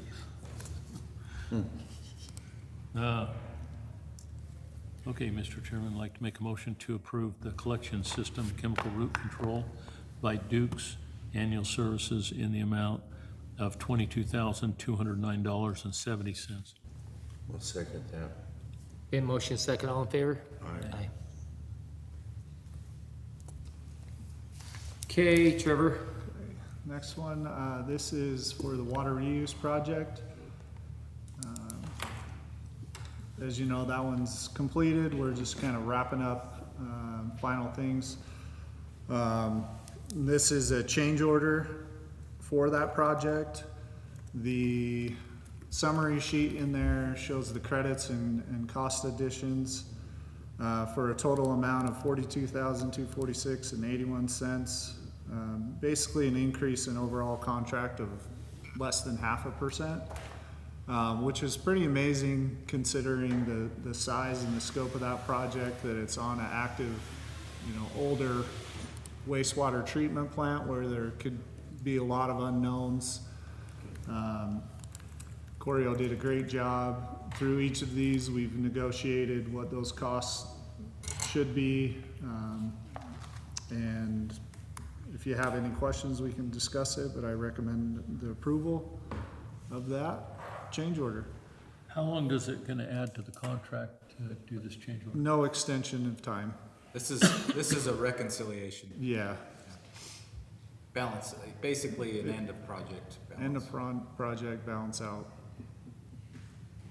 I'll just say, just before, for the board, to recognize Nate Rogers, and Bowman Collins and the team, especially on the construction management side.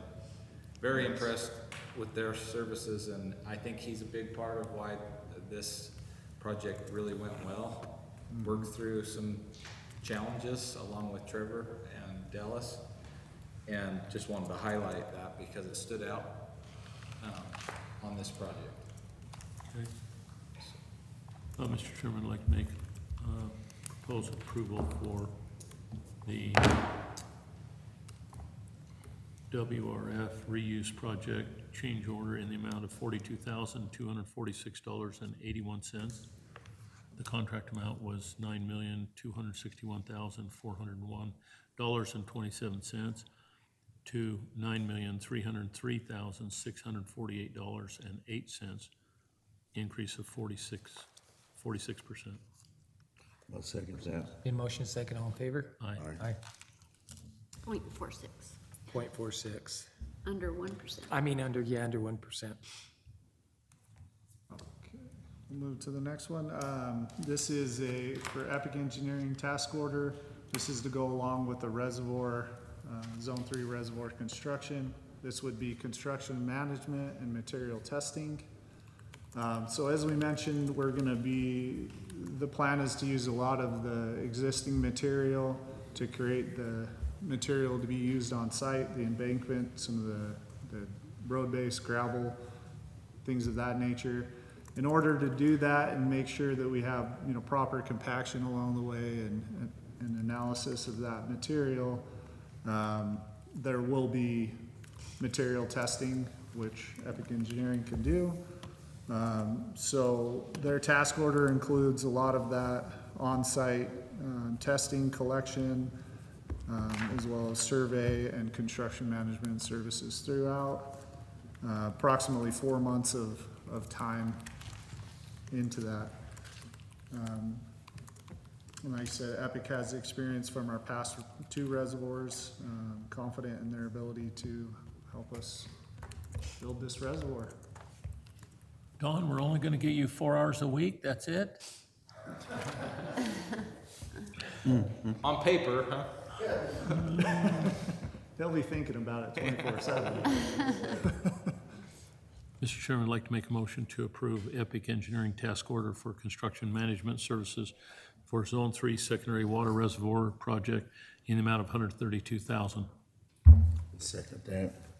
Been motion second, all in favor? Aye. Aye. Thank you. Okay, administration, let's get on. Okay, Clint, we're gonna move on to you and Andrew for the Fourth of July parade. Yeah, so Andrew and I and the team talked about what we could put in the parade. We talked about a loader potentially. That was the water department's idea. They had a really good success and turnout at Lake Ridge. So they thought, hey, this could be good at the parade, but after a lot of more discussion, we're a little concerned about operating that equipment. We're worried about people trying to approach it, and there's so many blind spots in the heavy equipment that it's, the risk outweighs the reward. Yeah. We had that one year with one of our parades in Salt Lake County did, and I forgot who the mayor was at the time. She was in the backhoe. Oh, wow. And everybody's yelling, that's a safety violation. Yeah. Forgot what her name was. She was riding in the bucket? Yeah, standing in the bucket. Yeah, so the Dallas offered up the camera van, right?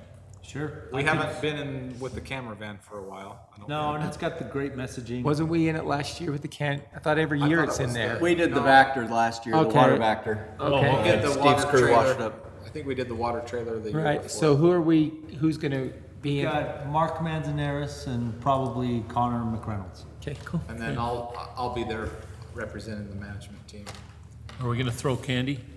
Yeah. And what is the We'll EDR walk, got there'll be 2 of us walking alongside. Okay. They have a truck? One employee will walk alongside and one protect will walk them. along the other side to keep people away from it. I think So if that's the good. board's good with that, we'll formally. And you know we got a new parade route, right? Oh, even a newer one? Yeah, so the new parade route's gonna go along 3100 down Brockbank Street and onto Main Street, and it's gonna go down. We're hoping it'll go to the Webster Center and the library and then down to the park, but it could go a block to the east, right? Now, come on. Yeah, so block to the east, but yes, we're hoping it'll go to, the Webster Center. That'll be a lot wider road on down because the road's gonna be tore up and. There'll probably be more people in front of Brockbank than any other place. Right, That's the widest road. right. Okay. So if the board is good with that. Yeah, we're I totally- think because there is a cost, we do pay for the 2 employees to attend as a call out. Okay. Okay. So we'll Okay. make a motion on that. Do we have to motion that, David? I mean, Nathan? Is it notice for a motion? It's not. No, it's no. Yes, that says possible motion. Yeah, if we have possible, there's no harm in doing a motion Okay. on it. Okay. I'm looking at Mr. it Chairman, I'd now. like to make a motion to approve our 4th of July parade participation with the camera truck. Yeah. Okay. I'll second that. Okay, been motion second, all in favor? Aye. Aye. Aye. Okay, number 2 we've done. Let's move on to number 3. So when you received your packets on Thursday, there was a nice little note that says, I don't know if this will be here by then, but it came in yesterday. So our certified tax rate is here, and this is our annual resolutions to take care of what we need to take care of. I don't know if everybody wants this or if the board just wants some. I can write the numbers in there. And it is pretty much the same verbiage there, except this one has numbers in it. Yeah, I've seen it. The other one that Trevor has on the screen is X's. Which one do you want up first? What? The adjusting revenues and budgets. Adjusting revenues budget. You want one? So this first resolution, Nathan wanted me to explain a little bit. Magna Water District is a one fund. We are an enterprise fund. Because we're one fund, we can move amounts from one line item in the budget to another without having a budget hearing. As long as our total does not change. So that's what this does. And because our budget line items have to balance with a form that we send to the property tax division with our property tax selected, we adjust the property tax line item on our budget. That's what this is doing. So the 3,297 was added to the, let's see, So our budgeted tax revenue between all 3 departments was only off by $6,749. oh, okay. So it was actually lower than what our certified tax rate is bringing in. So in 2025, in November, when we adopted our budget, the water property tax was $1,597,000. The sewer was $1,647,000, and the secondary was $476,000. After getting the tax rates, the water property tax revenue should be $1,600,297. The sewer should be $1,649,962, and secondary should be $476,490. A total of $3,726,749. Where's the 3 million at? It's in the third paragraph down on the very bottom. At the bottom. And then what we would like to adopt, because we're increasing the tax revenue, the difference of the 6,749 we're taking from our sales Okay, to each corresponding department. Okay.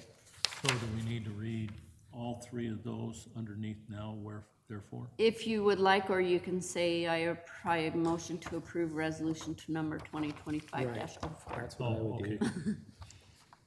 Okay, Entirely up to you. so, Mr. Chairman, I'd like to make a motion to approve the now therefore it be resolved, the Board of Trustees, Magna Water District, that in accordance with 17B1-622, the district hereby adjusts the district's 2025 budget to accept resolution number 2025-04. I'll second that. It's been motion second, all in favor? Aye. Aye. And I apologize, here's some revised budgets if you would like them. Okay. Okay, let's move on to number 4. Number 5. Number 5, sorry. You're good. No, number 4, you're right. Number 4, we got 4. We did 4. No, we did, It's just another resolution. Two resolutions. two and one resolutions, financial. there's 2 of them. Oh, I thought there was 4 and 5. So resolution number 2025-05 is actually adopting our certified tax rate that the Salt Lake County came back with to us. Where did I put And we that? don't know the number right yet, right? We do know it. Okay, That's we what do. came in Okay. yesterday. Okay, that's, So we can levy taxes for all the bond payments that have been voted on by our residents and stuff. We can levy 100% of the bond payments for the year. The total of that income is $2,267,239. That ends up being, with the valuation that the county has assigned to us, that value, or that tax rate ends up being 0.000803. The certified tax rate, the portion that we get for our O&M, water purification and sewer disposal, income came in at $1,459,511, with a certified tax rate of 0.000517. Yeah, did you pass out, do you have copies of that? Yeah. No, I'm just holding them in my hand. Okay. Sorry You guys about have a that. copy of this one? Might Maybe be that's easier to understand, huh? Okay, there we are, okay. Sorry. No, you're good. I looked back at 2024's tax rate. The certified tax rate for 2024 was 537. So we're actually not trending down very fast. The last 2 years, we haven't gone down very, just little by little, Okay. that's good, Right. in my mind. It's better than going the other way. Yeah. Keep in mind, it is almost half of the maximum that we can levy if we have Right. to. So our combined total tax rate for 2025, it will be 0.001320.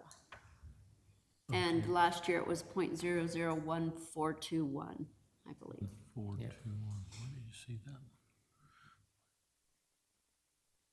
Okay. Well, Okay. we can just approve this resolution. Yep. Mr. Chairman, I'd like to propose to approve Magna Water District adopted 2025 calendar year budget and amended on June 12th, 2025. Resolution 2025-05 for this tax rates. I'll second that. It's been motion second, all in favor? All right. Thank you. Thank you. Okay. Steve. Yep. So basically, it's this yearly, every year we have to put out our consumer confidence report. And so working with Joel, Matt, we've put together the draft that has to be out by the 1st of July. So just shows what we've sampled for and what we have in our water, so. And it'll be posted on the website. What else I need from there? Yeah, just good, looks good, no violations, nothing to report. So, we did include a little bit of description of where we're at with the lead and copper program. Right. And Matt can give you just a brief update for the board. Last you heard, we were talking about this grant money that you guys Right, approved. right. And then getting ready to gear up for a project to do those replacements. And so Yeah, so. that's where Basically, what we talked got is, there's 70 service lines we have to replace, How many? roughly. 69. Did we go back and double check them? They were working through that. I don't know if they're Oh, we haven't finished finished with all it of yet. Yeah, I think it's still working on, but I think it's pretty much close to that 69. We really need to confirm that though, because But anyway, I know they've ordered all the Brita filters or whatever for them, 69, just because once we disturb that service, homeowners have to be able to sample or have filtered water for so long after. So I think basically what we're waiting for is projects and everything to replace them service lines and double check the numbers. so the MCL is kind of the requirements that we're hit on? Yeah, that's your maximum contaminant level, MCL. We're sure way low than that, huh? Yeah. Yeah, way low. Wow.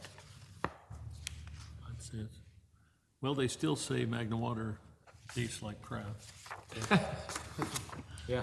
I don't know, notice it's- it. That reporter that talked about fluoride. He said, I always have loved Magna Water and it seems like it's better. I said, well, we appreciate that. You're probably in the minority of the calls we get, but I have always liked it. I know, I always call, I always get complaints about it, and I tell them, well, you should have tasted the water before you moved here. So, But I some get very- people are more sensitive to taste. Really, they are. well, thank you for that report. Yeah, I smell, I taste the chlorine than I do anything, so. So just to inform everybody, our next board meeting is July 10th, 2025 at 10 a.m. at this building. And we are in need of a closed session. So, Jeff? Mr. Chairman, I'd like to make a motion to take a brief recess immediately following meeting closed meeting to discuss character, professional competence, physical and mental health of an individual, the purchase, exchange, or lease of real property, including any form of water right or water shares, and collective bargaining purposes pursuant to Utah Code 52-4-204 through 205. I'll second that. In motion and second, it is 12:07. And all in favor?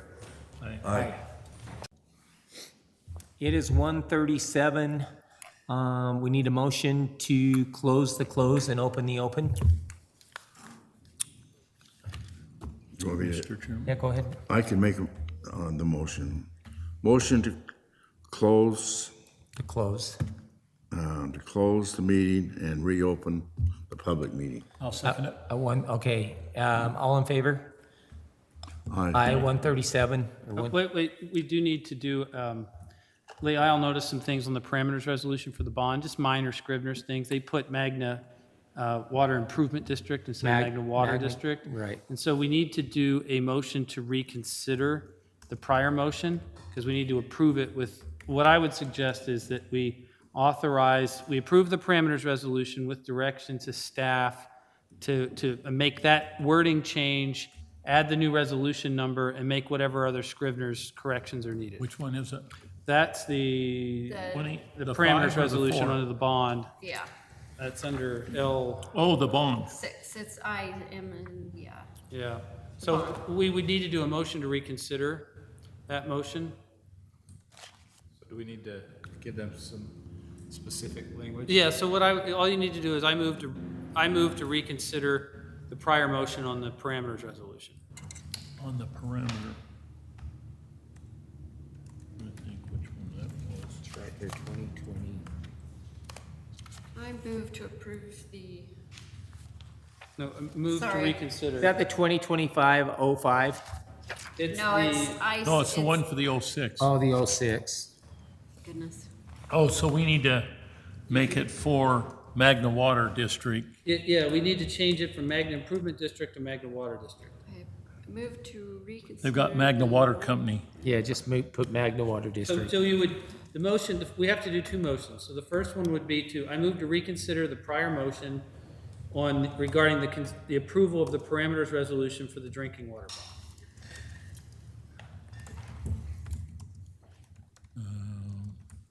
And then, So they need to make that motion first. can he just say so moved? Yeah, now he can that I say have so it? moved. Just So say- moved. So moved, all in favor? All right, we need a second. You need, I'll second it. all in favor? Aye. Aye. Okay, now the motion would be, I move to approve the parameters resolution for the drinking water bond, subject to correcting the Magna Water District's name throughout, adding the 2025-06 resolution number, and authorizing staff to make any other Scrivener's error corrections as needed. And you can say so moved. So moved. So moved. Oh, you want me to second it? Yeah. I'll second it. It's been motion second, all in favor? Aye. Okay. Now we motion, Sorry, that is so we need a motion a lot to of adjourn. verbiage. It's hard to. Mr. Chairman, I make a motion that we adjourn. It So we is got it. 1:38. Danny? You need a second?